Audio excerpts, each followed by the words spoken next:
but yeah, I don't know. That's just how things kind of go, and it really sucks. You never know when you're gonna get your big break. This is not an interview. There is no format. This is simply a conversation about life.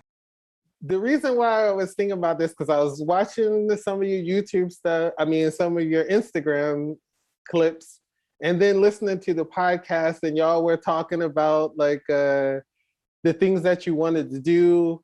Like Mm, you're both very ambitious folks, right? yes. And and then it made me start thinking like do you ever feel discouraged? Are you too young to feel discouraged? I don't. I feel like when I first moved here, I used to feel that in the beginning a little bit because it was just such a rough time. Like moving to LA was my first time being in like a major American city because I had lived overseas before where everything's kind of felt easy. I was in a teaching program.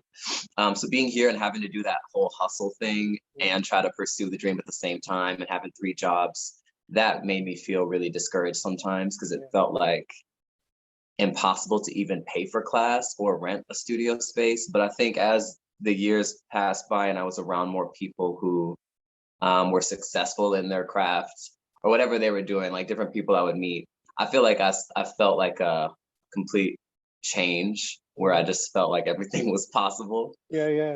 Probably because of the people that I started to surround myself with were just Mhm. doing a little bit better. So it inspired me a lot.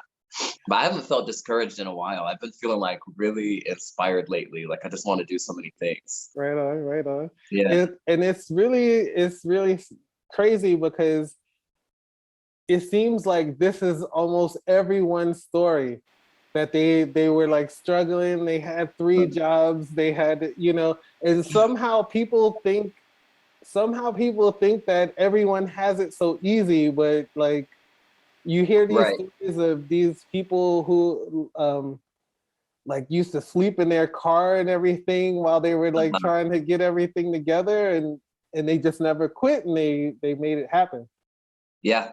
Yeah, yeah. No, I relate to that a lot because I feel actually the first 2 weeks I was in LA, I stayed with a cousin who lived in Corona, which is like an hour and a half by train. Okay. So when I was coming back and forth for rehearsals, it just got to be a lot. And so when I decided to just move into the city and do it on my own, I was like couch hopping. So I was like hitting up different people. I didn't know anybody here really other than my cousin. So I would just hit up mutual friends on Facebook and I'd be like, I know we've never met, but I just moved here. I'm a dancer. Like, can I stay? And so it was really humbling because that's such an awkward question to ask, like to a random person, like, can I stay on your couch? Uh-huh. So, oh my God, the first 2 months of me being here were just like, it felt embarrassing and all of that kind of feeling of not sleeping in a car, but like kind of that same vibe. Yeah, yeah, I'm just trying to yeah. figure it out.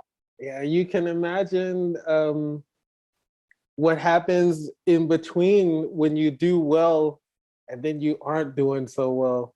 Yeah, It's tough when you aren't doing well and you trying to get somewhere, but it's even worse when you've gotten somewhere and then you have to like go back to something like, oof. Yeah, yeah, yeah, yeah. yeah. This, and I've been in this situation a couple times or whatever where I Mm, felt like, oh man, I can't get this job here because like people see me and they think that you know what I mean? Like, right.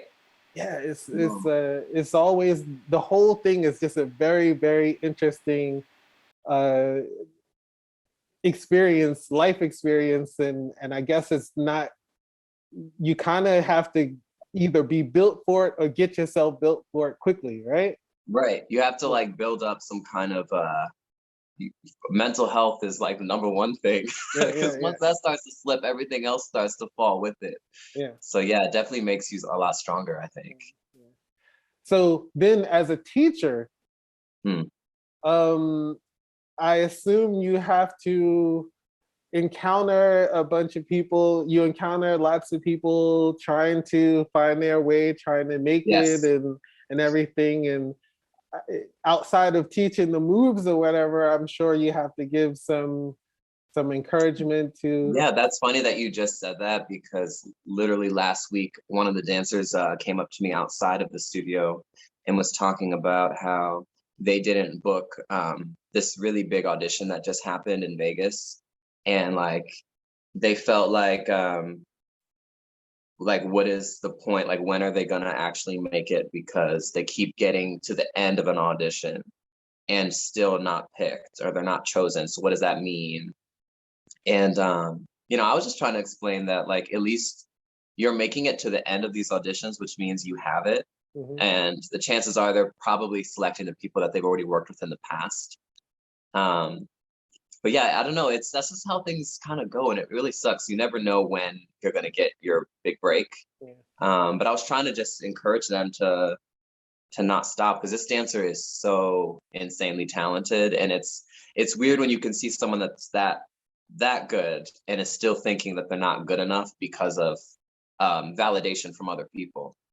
Yeah. So This is the whole thing. And actually, I was going to ask you about the part of validation, because um, I've I've come to the conclusion that seeking validation, I mean, obviously it's a little bit different when you go on an audition, because it's a clear yes or no or whatever. right, But even with the idea of, are you actually good or not?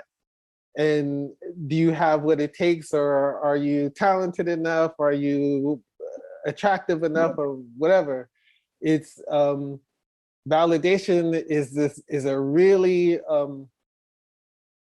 I personally think it's something to be avoided at all costs, yeah, because it doesn't really seem to help you. Like, in a way, it feels good when you're getting like praise or whatever, but if you feed on that, it can be taken away from you so easily, you know? right. And And then when you're not getting it, then you start to feel like shit yeah, because you're not getting that attention. Yeah, so I feel like you have to like your own work. yeah, Basically, you have to like what you're doing and believe in it, because seeking that's when people start to not become authentic, because I've seen that happen too, where people just want to be liked by everybody, and then they start to change up their style completely, and then they turn into this whole like Hollywood oh type yeah. vibe that isn't who I met, that Mm. was so authentic years ago. So it is interesting to see people go down that path of wanting to be validated. I feel like I didn't I wasn't seeking validation, but I did really want my mentor to, like, I wanted him to like my work, because that meant a lot to me. So I feel like when I had his approval, I felt like I didn't need anybody else's. Mhm. But that was because that was my teacher. Yeah. But yeah, really, I shouldn't have needed his either. But it did make a difference for me, at least knowing that one person was in my corner. But this is actually someone that you respect their actual opinion, Right, right? right, Because I mean, and I think this is a bit different, because if you, well, I don't know, because maybe when you know that they have an eye for what they're doing, for what you're right. doing, that they understand, then they can see it. And it's a little bit different than the average person saying, oh, That's true. you're really good, you're really talented, and with no, my mom tells me I can sing all the time, you know what I mean? Like, and I'm like, Mom, all right, you see me with the eyes of love, you know what I mean? Like, you hear Right. my voice, I'm still a little baby to you. Like, you hear like a baby Right, voice, you know what I mean? You don't know what's, right. you know. So I think it's a little bit different when it's somebody that you know. And but I Yeah. do notice that like a lot of people get caught up in um like just the general validation, like with the whole Instagram thing with the likes, Oh and yeah. and it's It's toxic. I feel like recently, especially, I don't know how Instagram changed their algorithm, but I felt this was bothering me a couple months ago, but I felt like everything I was releasing wasn't getting seen by the same amount of people that had seen it before. Like past posts. And I was like, am I shadow banned? Like, what happened to me? I feel like no one is seeing this. I'm not getting that many likes. And then I just had to calm myself down because I'm like, I'm not doing these videos for the likes.